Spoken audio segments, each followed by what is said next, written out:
technique, ça va être le merdier. Bah tant pis, de toute façon, sinon vous irez voir sur la chaîne de Dounia. Allez, bonne émission à vous. Le jour où Hassan II a posé son cul sur le trône du Maroc, le Mossad est venu s'installer au Maroc. Ils ont peur. Mais c'est normal. Le Maroc actuellement nie d'avoir utilisé Pegasus. France avait fabriqué Hassan II. Ça a été confirmé par Pegasus. Voilà, c'est simple. Avec ces dossiers, le roi il est foutu.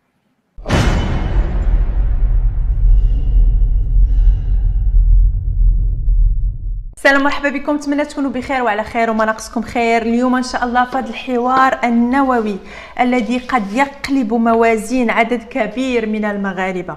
حواري اليوم مع ضيف خاص، حواري اليوم مع السيد جيغار فوغي الذي ولأول مرة غادي يقبل يدير حوار على قناة مغربية. جيرار فوغي اللي قضى أكثر من 18 سنة في السجن، جيغار فوغي اللي كان في السابق تاجر دولي للمخدرات خصوصا الكوكايين، جيغار فوغي اللي كان الأب ديالو الطبيب الخاص للملك محمد الخامس واللي تزاد وعاش فترة كبيرة داخل القصر الملكي أو في المغرب. جيغار فوغي اللي خرج 3 ديال الكتب واللي تكلم فيهم على أسرار خطيرة وفتح العديد ما يسمى بالنجوم سياسيين دوليين وكذلك عدة أسرار من القصر الملكي. في هذا الحوار القنبلة واللي غنتكلموا خصوصا على كتابه الأخير واللي فضح عدة خبايا للأسرة العلوية داخل القصر الملكي. استعدوا لأن هادشي اللي غادي تسمعوه لأول مرة على قناة مغربية ويقدر يصدم العديد من المغاربة. لايك بارطاج لهذا الفيديو ديال الحوار القنبلة مع السيد جيغار فوغي ونتلاقاو من ورا الجينيريك.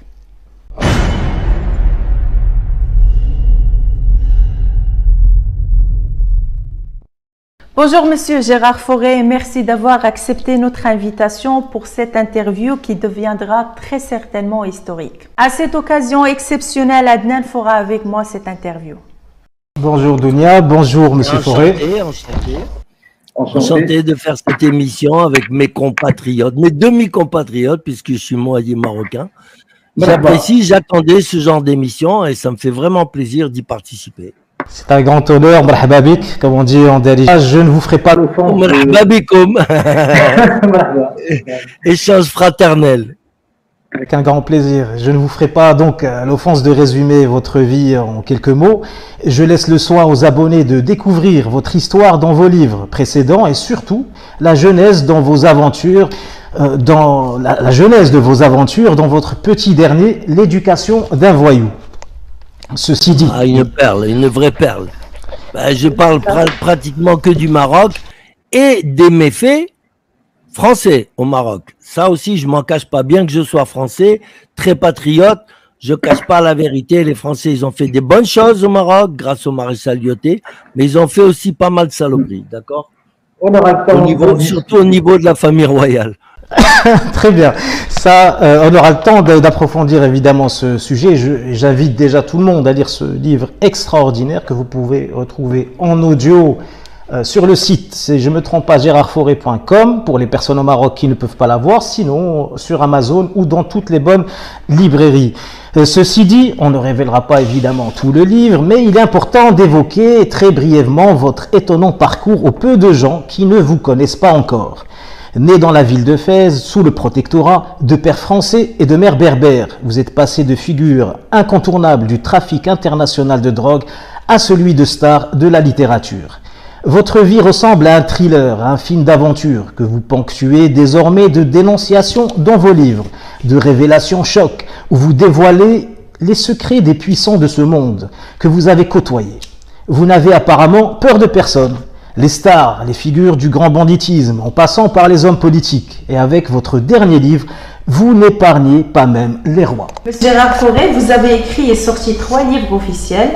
Dès lors de tout Paris en 2018, Le Prince de la Coque en 2020 et dernièrement L'éducation d'un voyou qui concerne essentiellement le sujet de Maroc et qui sera la thématique principale de cette interview. Mais avant de commencer, permettez-moi de vous demander, Monsieur Gérard Fauré, comment allez-vous? ben moi je vais très bien. On m'a pas encore tué, on n'a pas réussi. Il y a eu quelques tentatives, je l'avoue. Voilà, moi, je pense que bon, une des tentatives, ça me vient du Maroc, certainement, puisque moi j'habite. J'étais dans un endroit où c'est un val, et donc il y a un écho formidable. J'entends les gens parler à 2 kilomètres. Et mes chiens, ils les entendent aussi à 2 kilomètres. Donc entre mes chiens et mes oreilles, j'ai réussi à me rendre compte que il y avait 2 mecs qui venaient pour me tuer là-bas dans ma ferme. Ils n'ont pas réussi. Ils ont cru que bon, l'entrée était facile, mais la sortie est un peu plus difficile quand même. Ils ont terminé. Bon, il y en a un qui a terminé à l'hôpital. Il est pas mort, mais bon. Et bon, on sait que c'est des Marocains et qui vivent pas en France, donc voilà. Vous êtes moitié marocain berbère. Savez-vous parler marocain? Ah, parfaitement.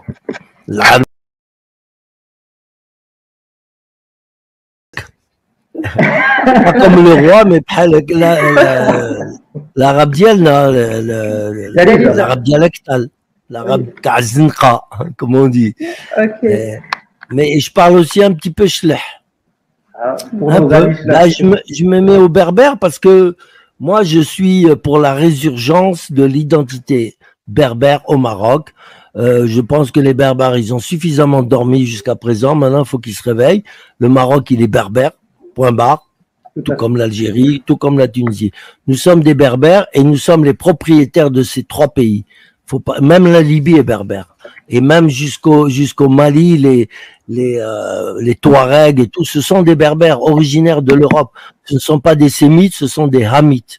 Les Arabes sont venus en 630, mais jusque-là, les Berbères vivaient en assez bonne intelligence entre eux, assez bonne, hein, parce que il y a quand même eu, par exemple, en Algérie, des guerres entre les Chaouis, les Kabyles et tout. Mais aujourd'hui, ils ont compris qu'ils sont berbères et qu'il faut aller de l'avant. Et puis, il faut faire une espèce de résurgence de l'identité berbère. Au Maroc, je crois que le roi l'a compris, parce qu'il est lui-même 100% berbère. Merci la France. Hein. C'est la France qui a participé à la transformation de la famille alaouite, d'accord. Donc voilà, le roi actuel, je lui ai dit dans mon livre, j'ai dit il ne vous reste plus qu'à, si vous voulez être un roi vraiment légitime du Maroc, c'est plus les Arabes qui commandent là-bas, ce sont les Berbères. On est à peu près 72% au Maroc, et donc maintenant on est en train de rétablir notre identité. Par exemple, il y a des télévisions berbères, on apprend le berbère à l'école et tout. Bon, je trouve ça formidable. Je trouve que le roi, il est quand même assez moderne. Il fait des bonnes choses. Je peux pas le critiquer. Même si, bon, il y a des trucs qui vont pas trop bien dans sa naissance, et notamment celle de son père Hassan II, d'accord, que j'ai dit qu'il était juif, Hassan II. Et que c'est pas plus mal pour le Maroc, parce que le Maroc est un pays qui marche très bien en ce moment.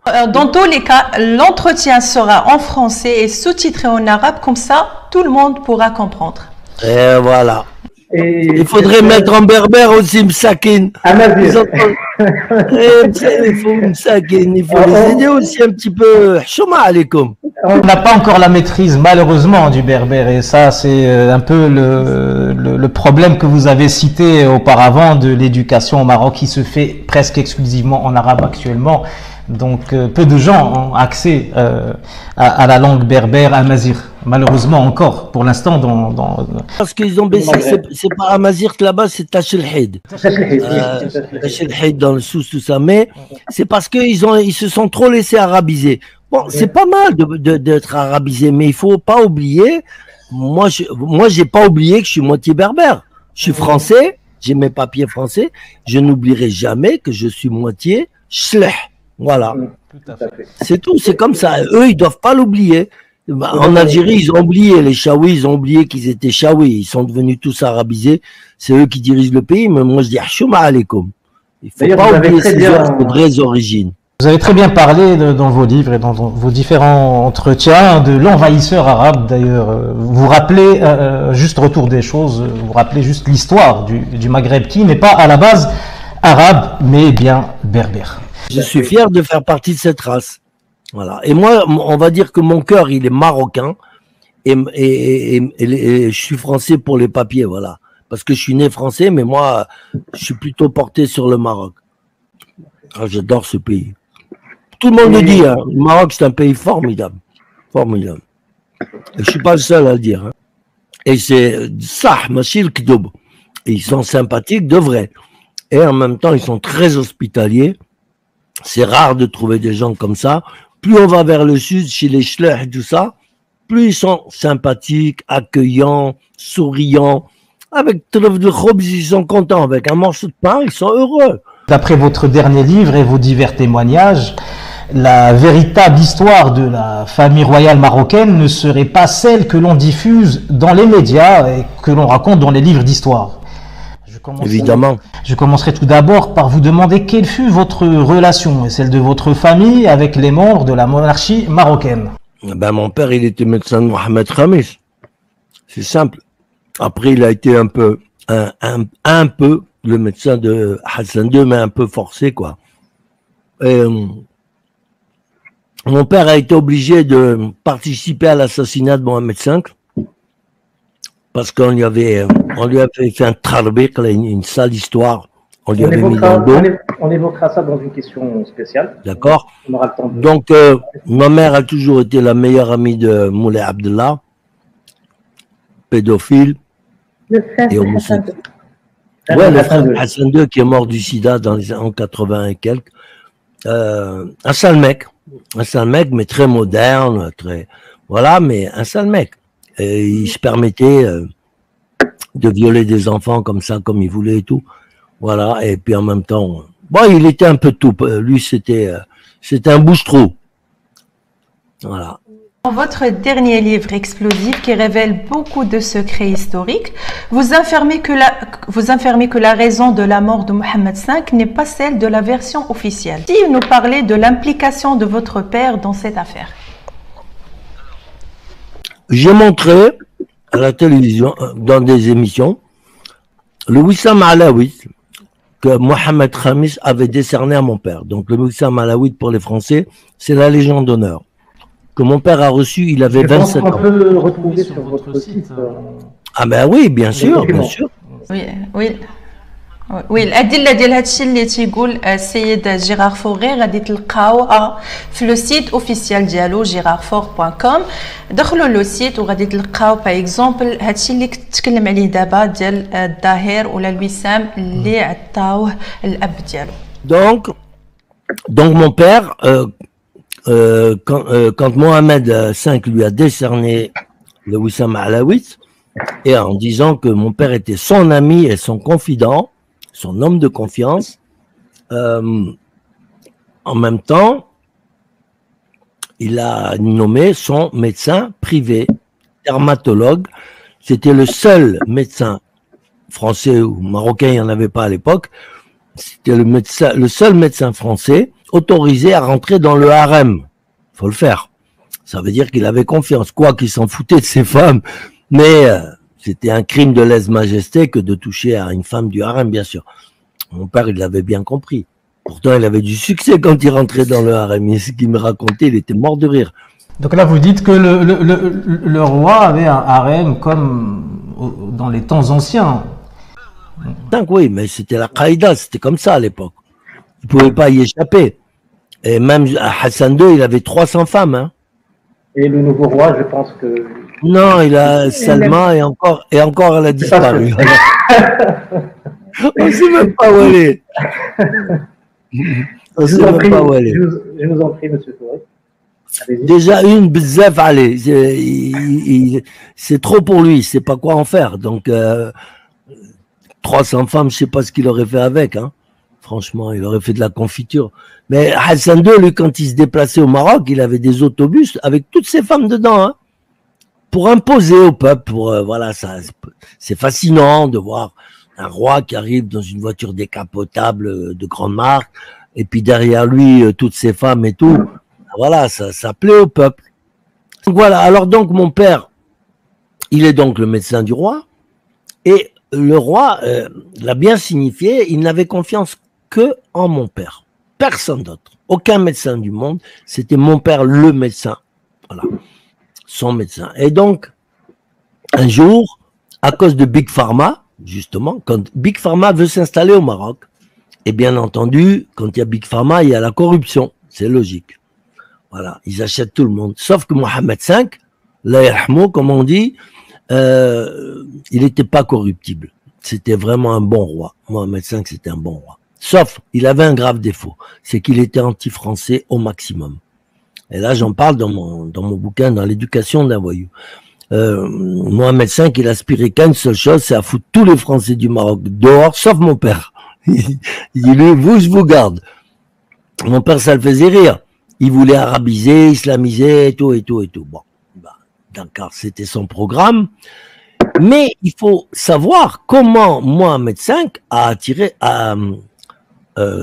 merde, je trouve pas le mot. Atterri. Il a atterri sur le trône du Maroc. Il n'était pas prévu pour être roi du Maroc. Mais les Français, comme ils savaient qu'ils allaient quitter le Maroc en 1956, c'était un contrat qu'ils devaient tenir. Ils sont partis en 56, en 58 définitivement. Et il demande au maréchal Lyautey, que tout le monde connaît, qui a été le constructeur du Maroc et qui a été le plus grand ami de tous les temps du Maroc. Il faut le dire. Le maréchal Lyautey était aussi amoureux du Maroc que mon père. Parce que le Maroc, c'est un pays dont on tombe facilement amoureux. Trop beau, il y a tout. C'est magique. C'est un pays magique, le Maroc. C'est incroyable. Moi, je sais pas, j'arrive pas à exprimer suffisamment, j'ai pas les mots qu'il faut pour exprimer l'amour que je ressens pour ce pays. Voilà. Et des fois, j'en ai presque les larmes aux yeux, c'est vous dire. D'ailleurs, si je peux me permettre une petite interlude très rapidement, dans l'une de vos chansons, vous êtes un petit peu déçu de ce qu'est devenu la France, et dans certaines interviews, vous dites que j'ai encore un peu d'espoir en la vie en le Maroc, mais plus en France. Donc, non, la France c'est foutu.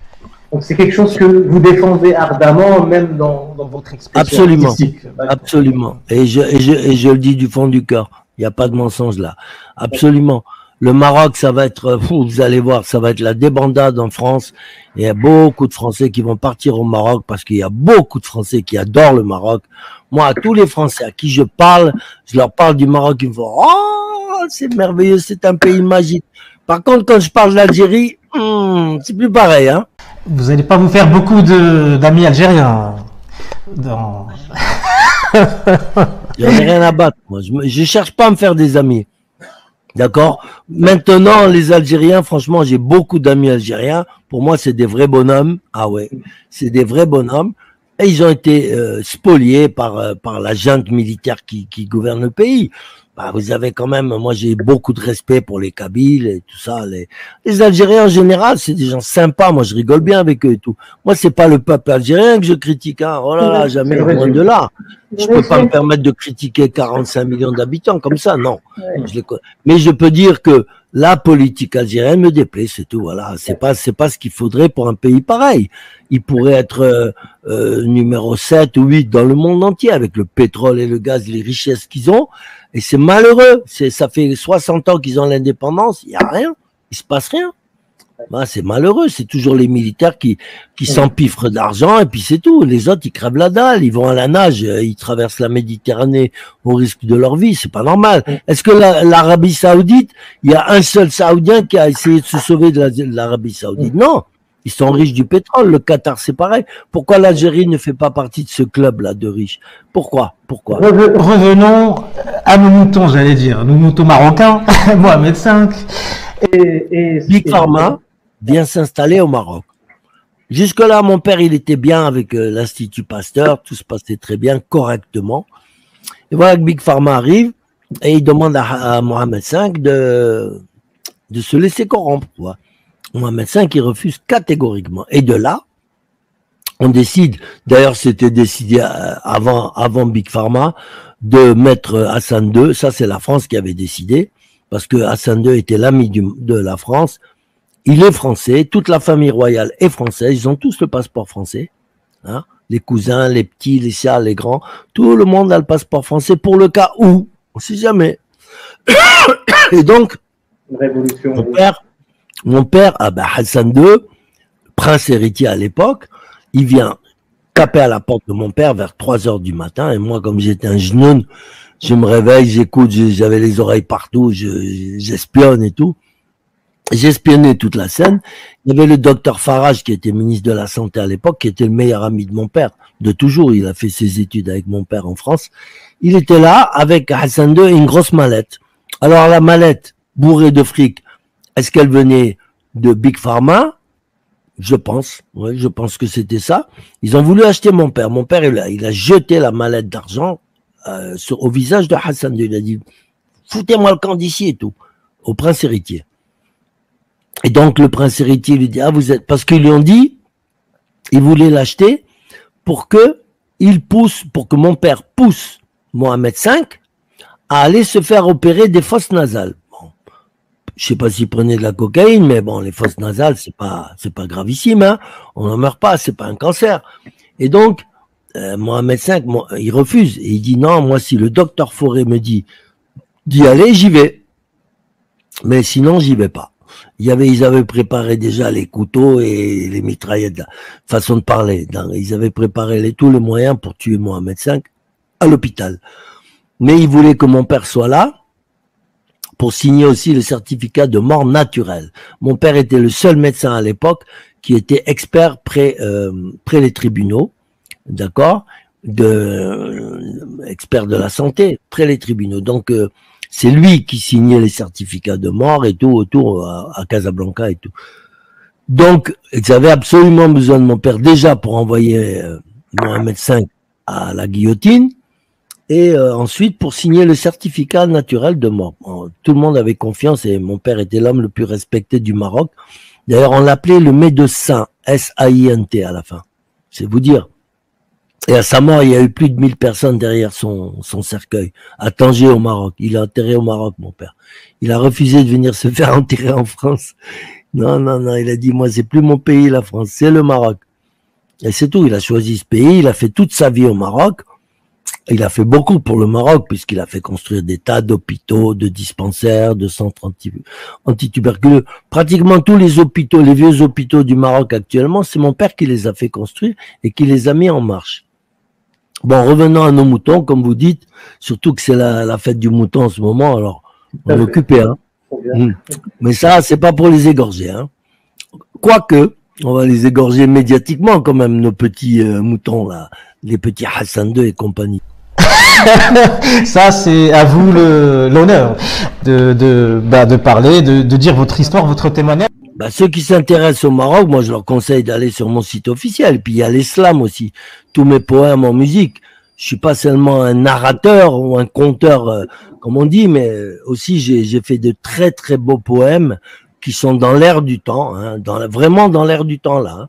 Parce que par exemple, il y en a un, il s'appelle Ni Dieu ni Maître. Voilà, ça veut dire ce que ça veut dire en France, ni Dieu ni Maître. On en a marre du maître là, on en a marre. On reviendra sur ce sujet, sur le thème, sur la thématique artistique en fin d'interview. Donc je disais, alors Hassan II, bien entendu, il est vexé. Et mon père, il dit au docteur Farage, qui était mis là, il dit, écoute Farage, jusqu'à présent c'était moi ton chef, maintenant c'est toi mon chef. Il dit, mais moi j'ai ma valise toute prête. Si vous commencez à me faire chier avec votre politique, moi je prends ma valise, je quitte le Maroc, je rentre en France. Non, Farage il dit, mais fais pas ça, t'es marocain, t'es chez nous, t'es là, t'inquiète pas. Non, il lui dit, ça va pas avec Hassan II là, j'aime pas ce qu'il fait. Donc, Hassan II, il lui dit, ah bon? Ben d'accord. Qu'est-ce qu'il fait? Il achète une société maritime avec 2 bateaux pourris et il veut envoyer des gens à la Mecque, des musulmans à la Mecque sur ces bateaux qui sont pourris. Il les soumet à l'analyse de mon père. Mon père, il dit, oh, ces bateaux, on peut pas mettre plus de 1500 personnes dedans. Et encore, il faut mettre ces bateaux aux normes avant d'aller à la Mecque. Bon. Alors, bien entendu, Hassan II, il avait préparé un piège. Il lui dit, d'accord, bon, il signe pour 1500 personnes. Mais il en met 2500 et en plus il met des malades dans le bateau, Hassan II. Ce qui fait que pendant la traversée, il y a eu de graves épidémies sur les deux bateaux. Il y a eu beaucoup de morts. Et on a mis ça sur le dos de mon père. Et Hassan II, il a été voir mon père, il lui a dit, bon, maintenant, vous êtes mis en examen. Voilà. Vous êtes coupable de la mort de ta. Mon père a dit, mais moi, j'ai jamais signé pour 2500. Ils ont falsifié la signature et tout. Il dit, ben si, vous avez signé, voilà. Et voilà. Mon père, il a compris qu'il était tombé dans un piège et que là, il allait falloir discuter. Il lui a dit à mon père, Hassan II, il lui a dit, écoute, là, tu vas passer devant un tribunal populaire, on va voir que tu es français, on va dire que tu es un nostalgique du Maroc, avant de partir, tu as voulu faire des tiennes, tu as voulu tuer, faire, voilà. Et les Marocains, les bourricots, là, au tribunal, ils vont t'attendre à la sortie, ils vont te lyncher, ta famille, elle va te lyncher et tout. Mon père, il a compris que oui, il était en danger. Et donc, il a accepté de pousser Mohamed V, qui ne savait rien de tout ça. Il a accepté de pousser Mohamed V à aller à l'hôpital se faire opérer. Et là, on a appuyé sur le tube d'oxygène. Il est mort asphyxié. Mon père a été obligé de signer le certificat de mort naturelle. D'accord? Mais après, comme Hassan II a pris le pouvoir, il s'est laissé corrompre par Big Pharma et tout. Mon père, il a vu que ça partait en sucette, il a dit, bon, moi, je reste plus dans ce pays, c'est fini. C'est plus le Maroc que j'ai connu et tout et tout. Donc, il fait sa valise, il dit, allez, les enfants, on part en France. Ah, moi, je voulais pas, j'étais trop bien au Maroc. Et non, on part en France. Eh ben, non. Quand mon père arrive à la douane, à Casablanca, où d'habitude, tous les gens étaient, comment dirais-je, à genoux devant lui, les douaniers, les flics, bonjour docteur, baba. Là, ça change. Ça change, douanier désagréable, flic désagréable. Mon père, il leur dit, qu'est-ce qui vous prend? Et il dit, on a les ordres de Hassan II. Voilà, donc on a tout compris. Ils nous prennent tous en otage, sauf mon père, puisqu'il avait un passeport diplomatique de l'OMS. Nous, on est pris en otage, moi, ma mère, mes frères. Mon père, il rentre en France, et il va voir De Gaulle, il lui dit, voilà, moi j'ai quitté, voilà, parce que voilà ce qui se passe et tout. De Gaulle, il dit, vous inquiétez pas, j'en parlais avec Hassan II et tout. Et donc, De Gaulle, pour calmer mon père, il le nomme général dans l'armée française, et en même temps, directeur du plan et de l'équipement de tous les hôpitaux de France et Outre-mer. La question essentielle, si vous permettez, c'est qui a commandité le meurtre que vous dites, meurtre, d'après vous, de Mohamed V? Moi, c'est les Français. D'après moi, c'est la France. La France avait fabriqué Hassan II. D'accord? L'implication de votre père dans cette affaire. Oui. Ben, l'implication, elle vient sur le tard parce que au départ, la France, sachant que j'avais commencé tout à l'heure à en parler, sachant qu'elle allait quitter le Maroc un jour ou l'autre, elle prépare le terrain pour laisser derrière elle un roi qui soit francophile, voilà, qui soit pas trop agressif comme Mohamed V l'a été. Alors, évidemment, on s'en réfère au maréchal Lyautey, qui était le grand constructeur du Maroc, qui connaissait toutes les dynasties, qui connaissait tous, voilà, tout. On lui dit, Lyautey, il va falloir nous préparer un roi qui soit comme ça, voilà. Et Lyautey, ben, c'était un homme soi-disant intègre, mais pour sa quéquette, il n'était pas très intègre. C'est-à-dire qu'il a trahi la France pour sa quéquette, on va dire, hein, parce qu'il était à taille, il était pédé. D'accord? Maréchal Lyautey était vraiment une vraie folle. Un vrai homosexuel, mais très courageux. Mais même au niveau du courage, le maréchal Pétain, quand il était encore en bonne grâce, a dit du maréchal Lyautey, Lyautey c'est un homme qui a des couilles au cul, mais ce n'est jamais les siennes. D'accord? C'est bien, hein? Donc voilà, Lyautey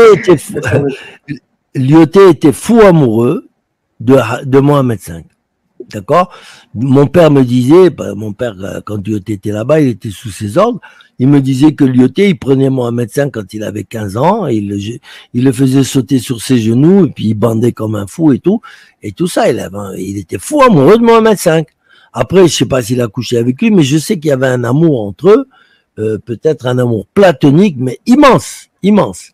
Parce que à sa mort, le roi du Maroc est allé quand même s'agenouiller sur sa tombe, et paraît-il, il aurait fait venir un an plus tard le cercueil de Lyautey au Maroc pour l'enterrer, paraît-il aussi, dans le caveau familial. Je ne sais pas si c'est vrai, mais c'est ce que j'ai entendu dire. Bon, après, voilà. Donc, Mohamed V monte sur le trône, et on sait très bien ce qui s'est passé. Il devient désagréable. Les Français disent, bon, ben celui-là, on va faire en sorte de le tenir bien par la barbichette, d'accord? Et comment? Eh ben, en s'occupant déjà de son mariage. Alors ils lui ont fait refiler une femme mqaouda, comme on dit, Khenza. C'était une femme, bon, elle était descendante d'esclaves, elle était vraiment pas belle, et en même temps elle était juive. Parce que vous savez, au Maroc, chez les Berbères, il y avait beaucoup de juifs. Donc, voilà la femme que le roi des Berbères propose au roi du Maroc arabe. Parce qu'on sait très bien que la qaïda à l'époque, d'accord, la loi à l'époque, c'était que dans la constitution, c'était que le roi devait toujours être arabe et la reine toujours berbère pour faire un bon équilibre. Mais moi, je dis que l'équilibre, on aurait dû le faire à l'envers, d'accord, puisque les Berbères sont les propriétaires du Maroc. Donc, je dis que, mais ça a été rétabli puisque aujourd'hui, Mohamed VI, il est berbère à 100%, je le dis, le redis, voilà. Et il devrait le dire à son peuple, mais il n'a pas les couilles, il n'a pas le courage. Donc, voilà, et ils disent, ils approchent, ça c'était pas mon père, mais c'était le supérieur de mon père, qui va voir le Glaoué el Pacha, qui était très, très ami avec les Français, qui lui dit, voilà, normalement, tu dois donner à un roi sa femme parmi les Berbères, que tu vas trier parmi les Berbères. Alors, on va te demander de lui trouver la plus mqaouda qui existe, la plus pourrie. Voilà, il peut pas refuser. Et donc, il lui emmène un boudin de chez Boudin, un gros thon, et juif et tout, voilà. C'est pour ça que Hassan II, il avait la même tête que le Glaoui, et puis il était noir en presse. On voyait bien qu'il était d'origine noire. Les circonstances de la mort de Mohamed V. Donc, c'est la France qui a commandité, d'après vous, le meurtre de Mohamed V. Et oui, pour mettre Hassan II sur le trône, parce que voilà, Hassan II était un petit Français, on va dire.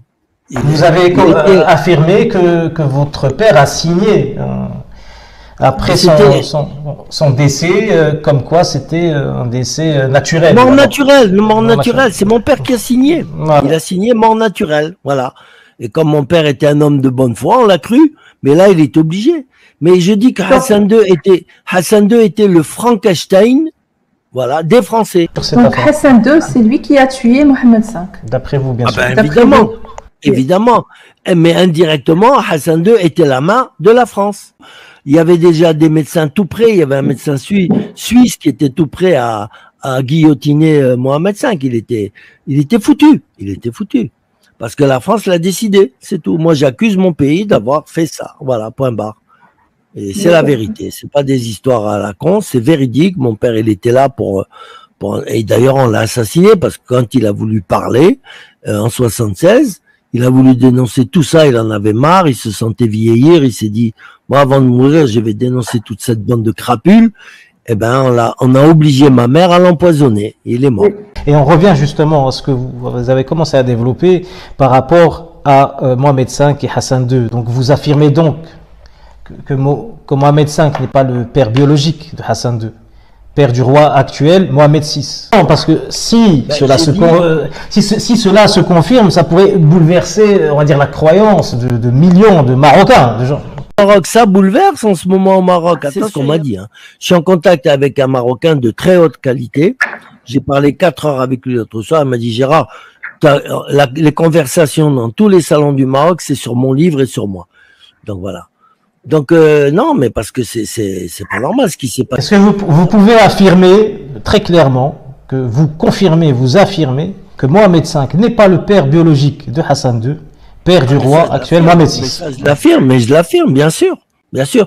D'abord, Mohamed V, il avait pas envie de consommer avec cette femme, hein, pour commencer. Donc, qu'est-ce qui s'est passé? Comme il fallait quand même un héritier du trône et tout, le roi il est obligé de faire un enfant. Mais non, c'est les Français qui ont fait faire cet enfant dans le dos de Mohamed V. C'est-à-dire que à l'époque, l'hôpital principal du Maroc, c'était à Marrakech, et il y avait le docteur Higuet, qui a été le supérieur de mon père, qui a demandé à Mohamed V de contrôler sa femme avant consommation. D'accord? Donc le roi Mohamed V il a dit prenez-la, gardez-la, diha, dir li t'hab ma'aha et tout ça. Voilà, fais ce que tu veux avec elle, donne-la à manger au poisson si tu veux. Façon de dire j'en veux pas, m'qawda, elle était pourrie. Et donc il la donne et elle va à l'hôpital de Marrakech et là c'est là que le Glaoui El Pacha, le roi des Berbères de Marrakech, vient l'ensemencer. D'accord? Il monte dessus et c'est là que Hassan II est né. Donc vous affirmez qu'il n'a rien à voir là-dedans, il n'a rien à voir dans la procréation.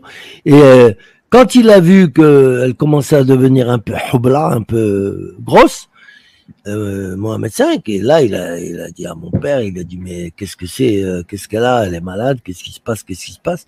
Ah, mon père il a dit voilà l'histoire c'est que voilà vous êtes punis et c'est pas votre enfant et tout. Hassan II c'est la propriété de la France, c'est la France qui va en faire un petit français quoi. Il a fait toutes ses études en français, tout.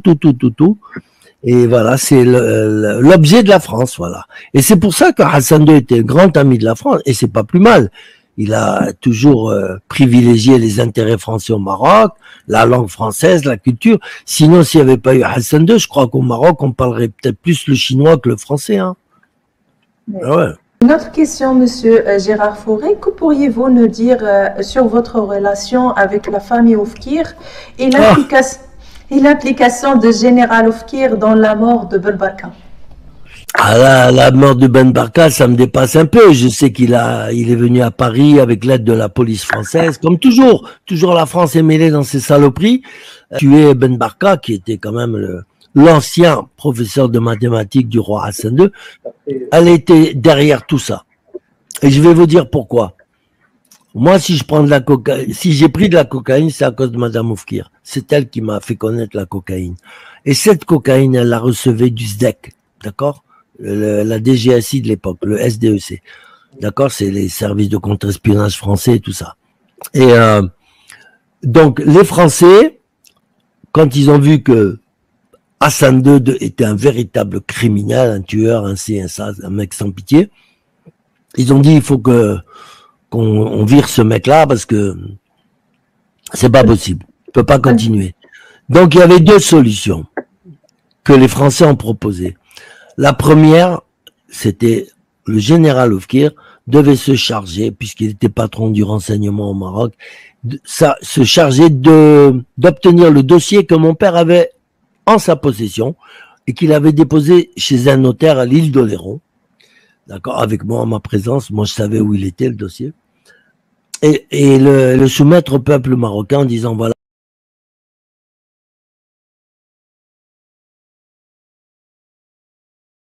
Hassan II, il est juif, c'est plus un alaouite. Si on veut le fleuve de la dynastie alaouite, il s'est arrêté à Mohamed V, c'est ça.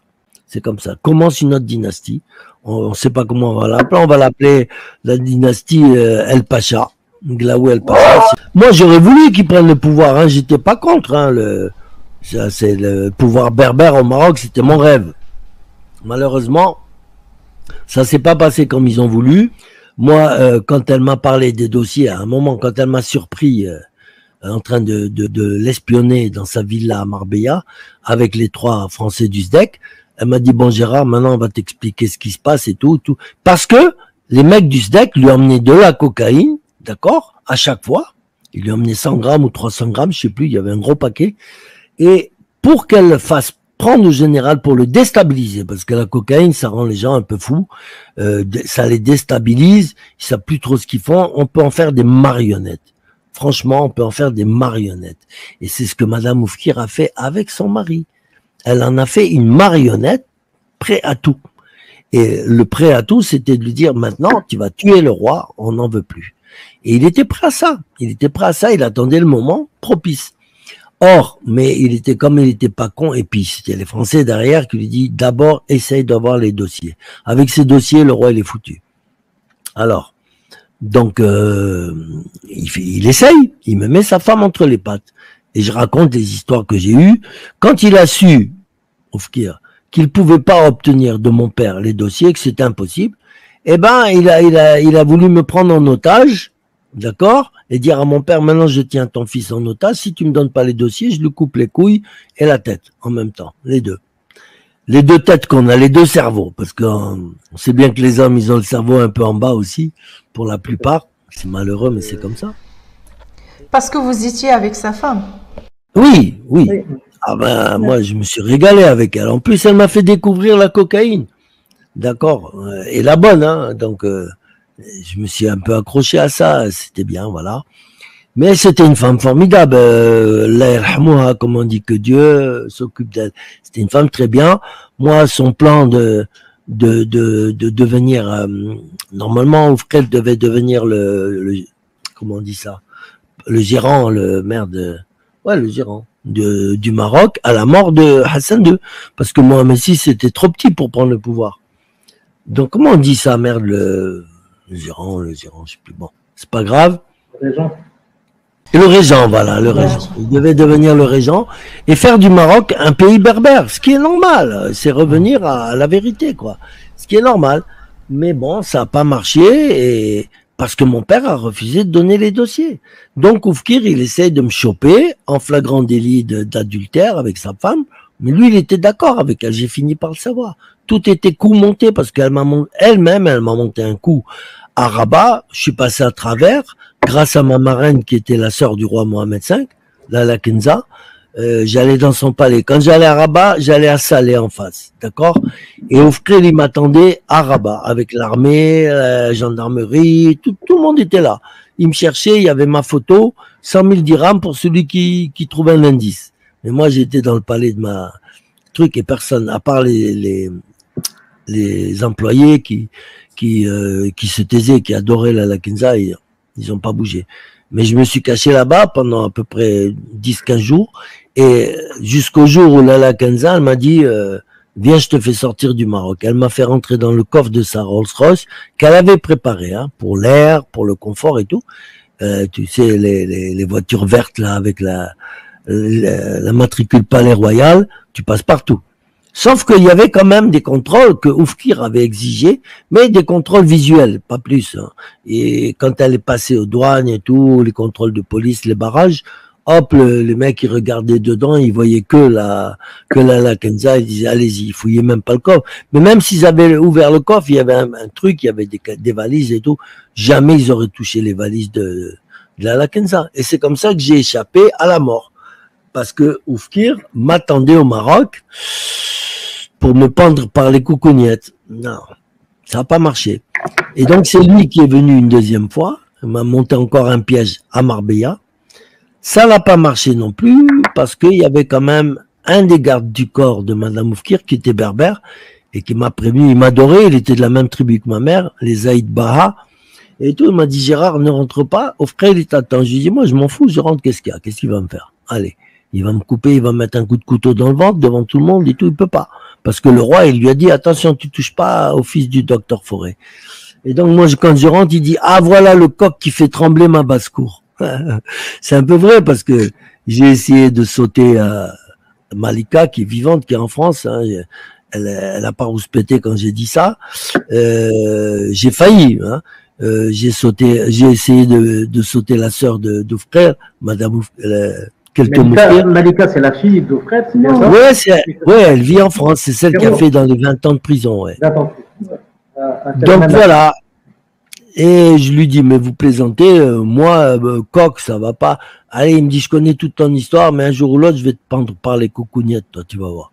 En rigolant, bah, je dis, on verra ça. Bah, c'est lui qui est mort avant moi. Hein. C'est lui qui est mort avant moi.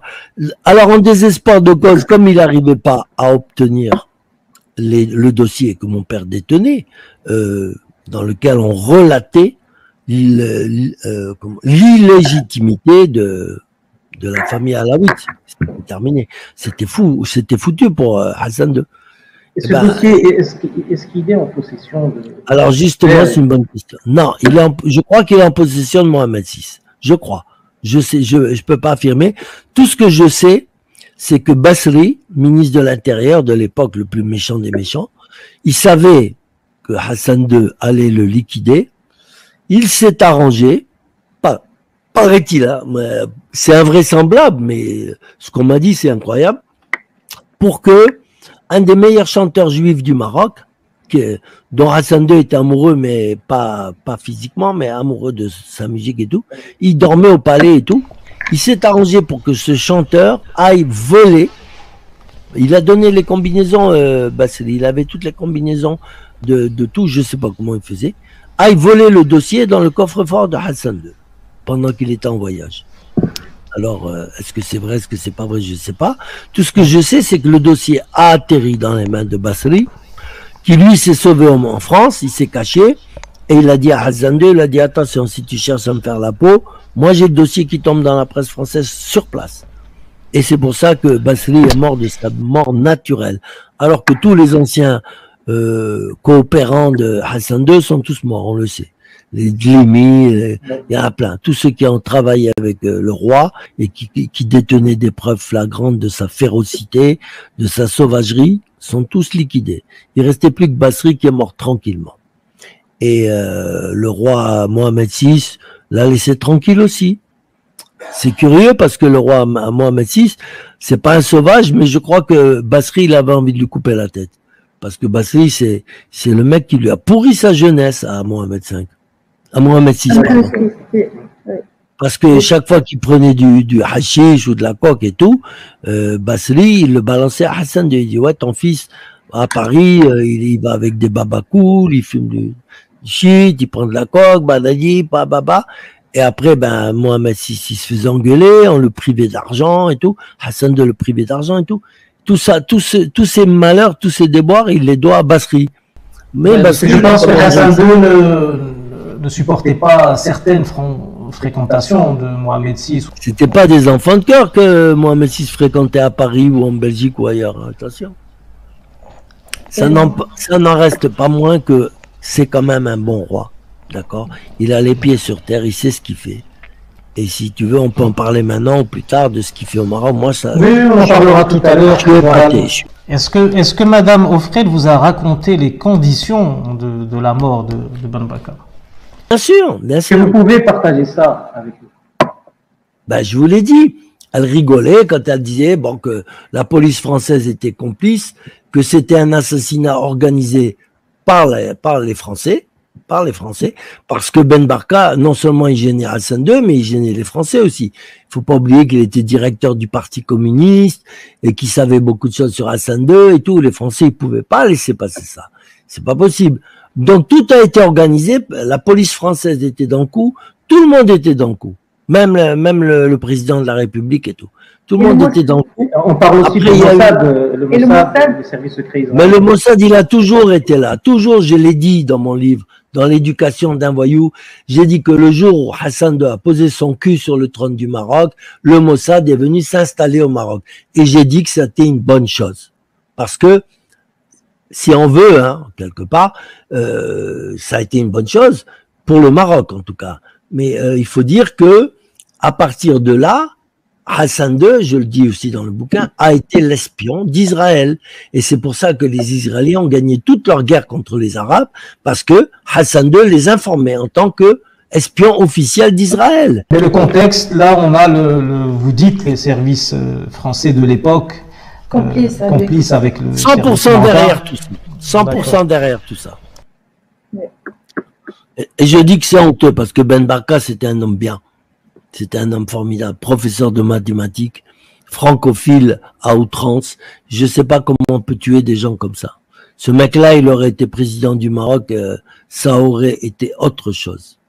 Bon, quoique, il n'était pas assez dur pour ça, parce qu'il faut reconnaître que le Maroc, à l'indépendance, il n'était pas très stable. Tout le monde voulait devenir ministre. Celui qui avait un bac français, il prétendait à devenir président. Et le mec qui avait le brevet élémentaire, il voulait être ministre et tout. Ça devenait la folie. Tout le monde sautait. Ah, moi. Voilà. Hassan II, il a quand même tenu bien le Maroc. hein, vraiment point d'acier.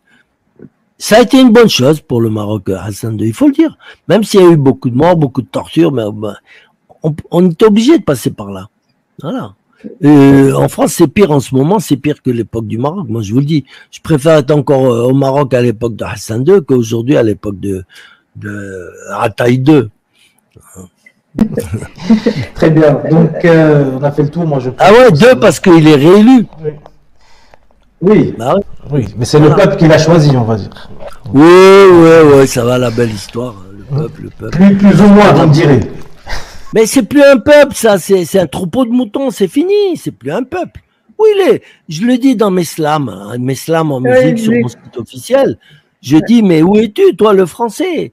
Où es-tu, le révolutionnaire, le phare de l'humanité? Il n'y a plus rien, il n'y a plus rien. Très beau morceau, c'est le premier morceau de l'album, je pense. Ouais. Magnifique. Bon, on reviendra sur ça. Donc là, on reste encore sur les faits malheureux de ce que vous dites par rapport à la famille royale marocaine. Donc selon vos écrits, vous confirmez que le prince Abdallah, frère de Hassan II, père du célèbre prince Hicham, aurait commis d'atroces crimes sur de nombreux jeunes enfants. Que votre père, excusez-moi, juste pour rappeler la présence, encore une fois, de votre père aurait soulagé et soigné ces innocentes victimes. Les accusations sont très graves. Quels détails de cette sordide affaire, de ces sordides affaires, pouvez-vous partager avec nous, si possible? L'affaire de Tanger, là, à Tanger? Les affaires de la personne que vous accusez d'atroces crimes envers le prince Abdallah. Les enfants. Le prince Abdallah, il faut savoir, le frère de Hassan II. Il faut savoir qu'en 70, Moulay Abdallah, il faisait la fête tous les soirs avec la cocaïne, l'alcool et tout. Et c'était un gros pédophile et en même temps, c'était un homosexuel. Bon, ça, on s'en fout. Chacun a le droit à sa sexualité. Donc, la liberté des uns s'arrête là où commence celle des autres. D'accord? Lui, ça, il savait pas. Il respectait pas la liberté des autres. Et moi, j'ai su parce que faut pas oublier non plus que Lala Kenza, c'était ma marraine, pardon. Maîtresse, elle était trop vieille, mais c'était ma marraine. Et moi, quand j'allais la voir au palais à Salé, elle me racontait des histoires pas possibles. Elle me racontait tout ce qui se passait au Maroc. Elle savait tout. Elle était pas contente. Et donc, Moulay Abdallah, un jour, il a fait une fête chez lui. Et à un moment, il avait envie de petits garçons. Il dit à ses gardes du corps, allez me chercher des garçons dans la rue. Chopez-moi des garçons. Et à côté, justement, malheureusement, il y avait le lycée Descartes français. Pas loin. Il y avait juste un petit bois qui les séparait, c'est tout. Et après, il y avait le palais de Moulay Abdallah. Et donc, les gardes du corps, ils voient 5 petits écoliers qui se rendaient à l'école. Ils les chopent. Parmi eux, il n'y avait pas de Marocains, il y avait que Espagnols, Français, Italiens, tout ça, qui allaient au lycée. Ils les chopent, ils les violent, tout. Et après, il les fait tuer pour ne pas laisser de témoins. D'accord? Il les jette dans le bois à côté. Il y a eu un scandale pas possible. Et on a fait dire aux soldats qui étaient devant le palais de Moulay Abdallah, il a été obligé de dire que c'est lui qui les avait mitraillés sur un coup, qu'il a reçu le soleil dans les yeux, une belle histoire à dormir debout, un conte de fées ou plutôt de sorcière, oui. Et donc il a vu les enfants passer et tout d'un coup il a eu un déclic, la mitraillette est partie, il a tué les 5 enfants, il a eu peur, il les a cachés dans le bois. La belle histoire. Hassan II, il a viré son frère du Maroc. D'accord, il lui a interdit, je crois que ça a duré 20 ans, un truc comme ça. Interdiction de Maroc. Et partout où il allait, Moulay Abdallah, il était jeté. Hein. Même dans les discothèques belges, on le virait partout. Il était viré de partout. Ah ouais, quand même.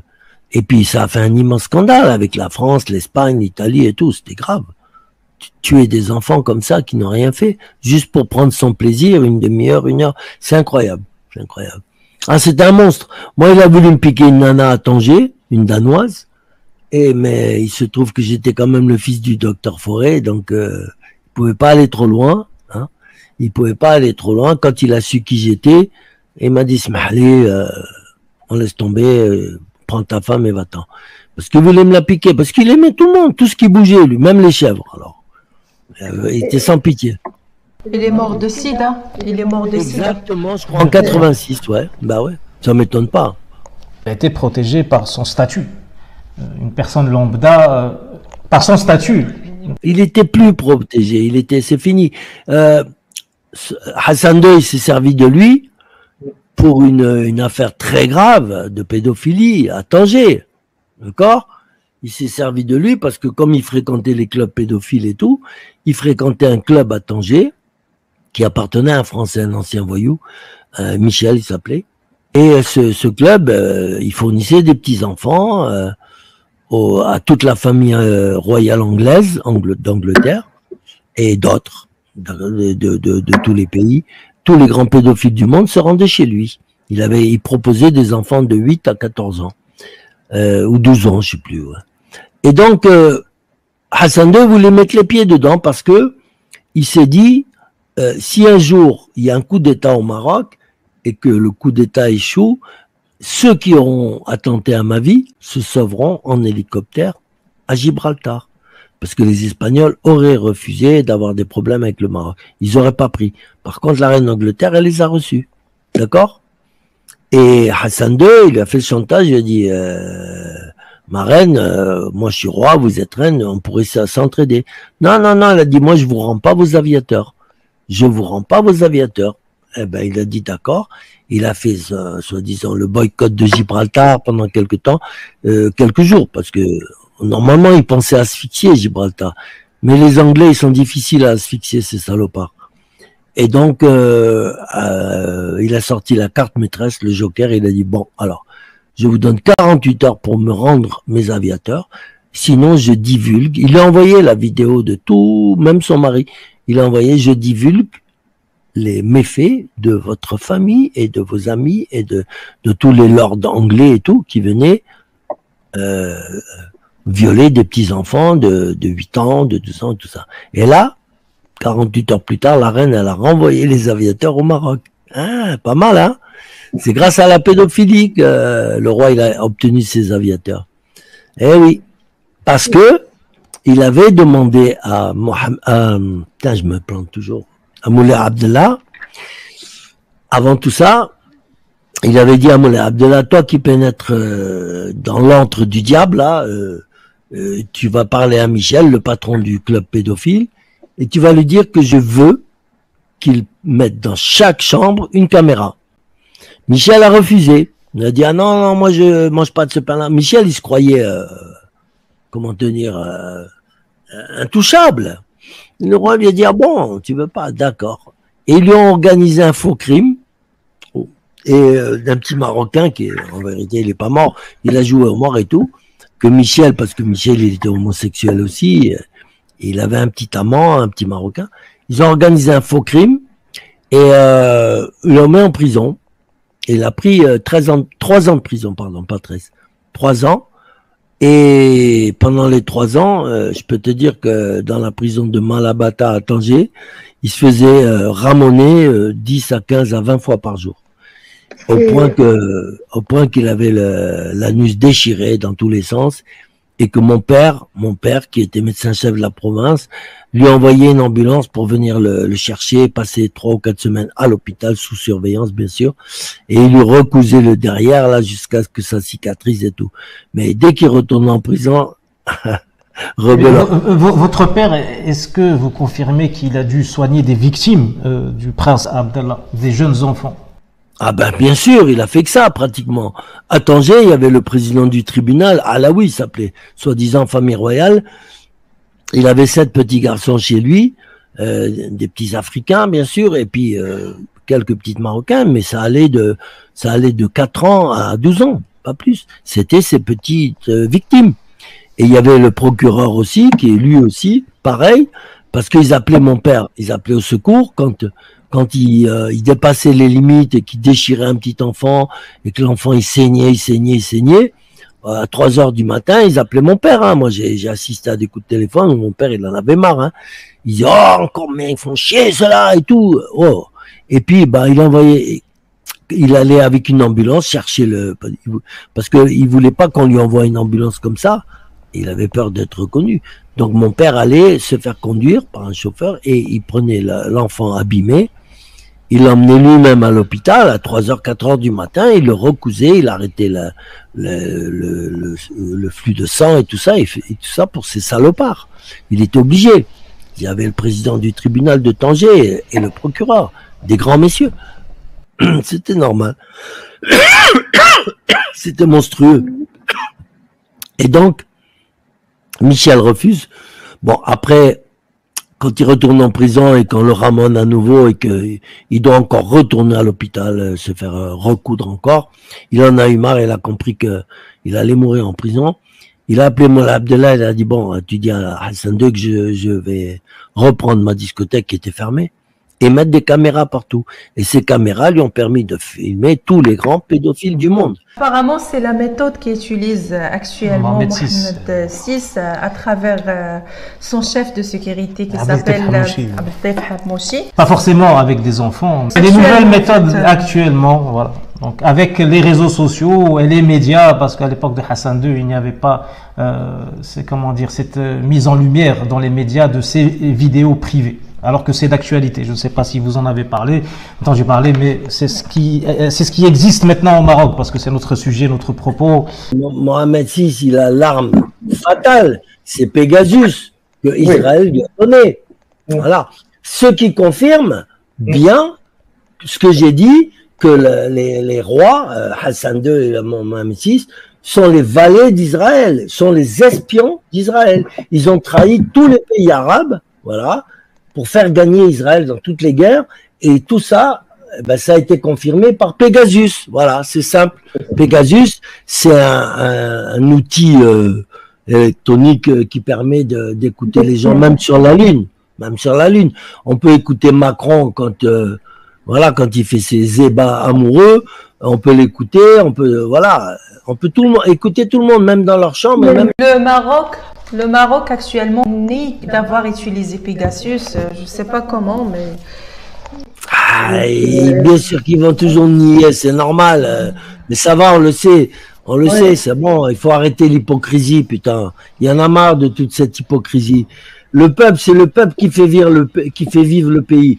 Donc le peuple a le droit de savoir ce qui se passe dans son pays, c'est normal. En France, c'est pareil. Et d'après certaines sources, il y a des grandes personnalités qui ne peuvent pas parler parce qu'il y a des vidéos, chantage. Contre elles. Ce qui arrive dernièrement avec l'Espagne. Il y a énormément d'affaires qui étayent un petit peu ce que vous dites par rapport à ce qui s'est passé en Angleterre, voilà, actuel. Le plus grand pédophile espagnol qui a été arrêté au Maroc pour viol de 18 enfants, prouvé, qui a pris 20 ans par les tribunaux marocains, et le roi du Maroc, il l'a gracié au bout d'un an. Oui. Grâce royale, voilà. Oui. Après, le roi, sous la pression, il a retiré sa grâce royale, ce qui fait que le mec, il peut plus retourner au Maroc, c'est sûr, mais c'est tout. C'est tout. Il a quand même violé 18 enfants. Oui, le roi Mohamed VI, il a dit qu'il connaissait pas le dossier, c'est pour ça. Mohamed, il oublie, il peut pas dire la vérité, il a pas... Oui. C'est honteux, tout ce qui se passe, c'est honteux, putain. Il y en a marre de tout ça. Je sais pas ce qu'il faut faire, mais il y en a marre.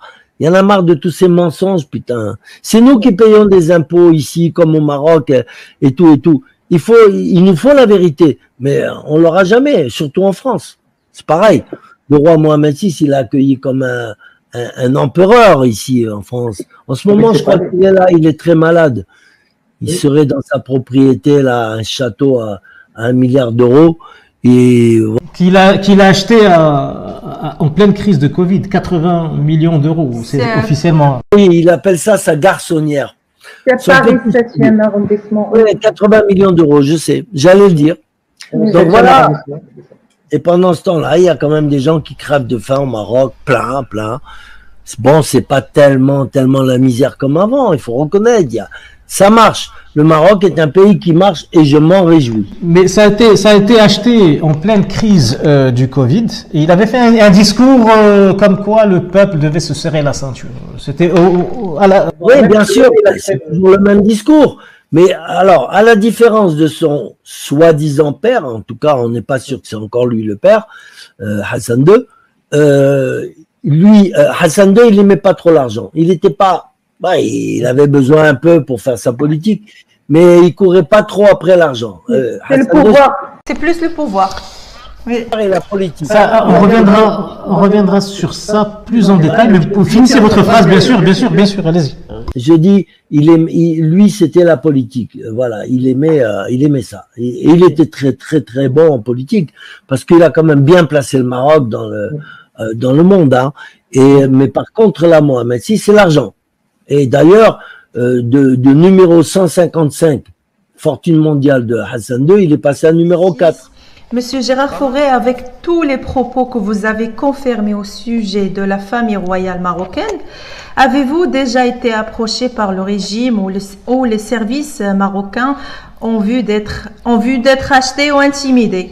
Enfin, y a-t-il eu une plainte en diffamation concernant... Oui, il y a eu, bien sûr. Mais j'ai tout de suite compris. Ils ont retourné mon meilleur ami contre moi. D'accord? Mon meilleur ami, qui est un homme très puissant au Maroc, mais il est un peu à la retraite, et c'est un ancien ambassadeur du Maroc, c'est un homme, une très grande famille, c'est mon ami d'enfance, enfin on était ensemble au lycée Descartes à Rabat, et il m'a approché effectivement, je lui ai dit non, je mange pas de ce pain-là, et après ça a été un peu, il avait un comportement douteux avec moi, mais il m'invitait à venir au Maroc. Je savais que si j'arrivais là-bas, hop, les menottes. Donc, non. Après, il y en a quelques-uns, oui, effectivement.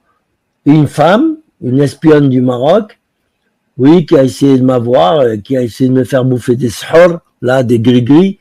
Elle a tout essayé. Elle est au service du roi aussi. Ils ont essayé indirectement, mais je suis trop malin pour eux. Je suis trop devenu. Après, ils ont essayé la manière forte. Ils n'ont pas réussi non plus.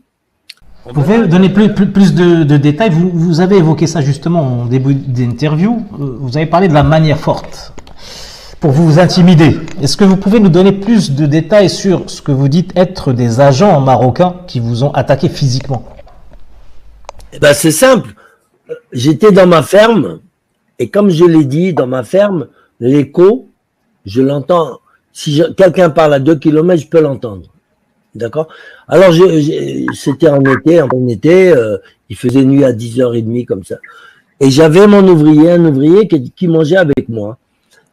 À un moment, je vois mes chiens, hop, qui commencent à grogner et qui lèvent les oreilles. Tout, je dis, oh là là, qu'est-ce qui se passe?